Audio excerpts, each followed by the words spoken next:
Bonjour à tous. Question du jour. Es-tu un password ou un hotspot de Satan? Réponse dans Éphésiens 2, 1 à 2. La Bible dit, autrefois, vous obéissiez au prince de la puissance de l'air. C'est l'esprit du mal qui agit maintenant en ceux qui désobéissent à Dieu. Ici, la Bible appelle le diable le prince de la puissance de l'air. Ça nous rappelle un peu le réseau Wi-Fi qu'il y a dans ta maison.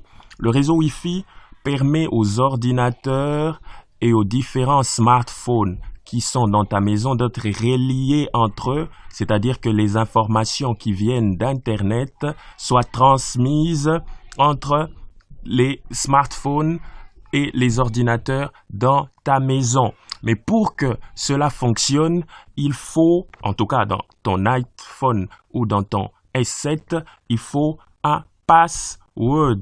Ou si c'est en public, il faut un hotspot. Maintenant, ici, il nous faut un exemple concret pour comprendre cela. C'est dans Matthieu 18, 6, 7. Ici, c'est Jésus qui parle. Il dit, c'est lui qui fait tomber dans le péché un de ceux petits qui croient en moi. Il vaudrait mieux pour lui qu'on lui attache au cou une grosse pierre et qu'on le noie au fond de la mer.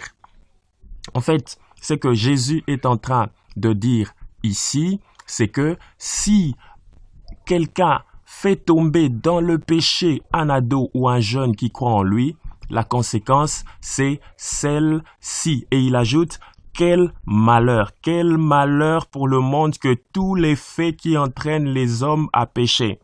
Ils se produisent fatalement, mais malheur à l'homme qui en est la cause. Malheur aux hotspots et au Wi-Fi password. En termes plus concrets, il y a des informations mauvaises, par exemple de la musique mauvaise qui est inspirée par le mal, ou encore des informations, des expériences mauvaises inspirées dans la pornographie ou dans la fornication. Ça existe. Mais malheur à celui qui, soit en famille, soit entre amis, soit dans un groupe de jeunes chrétiens, et le password et le hotspot par lequel Satan détruit les autres par les choses qui déshonorent Dieu.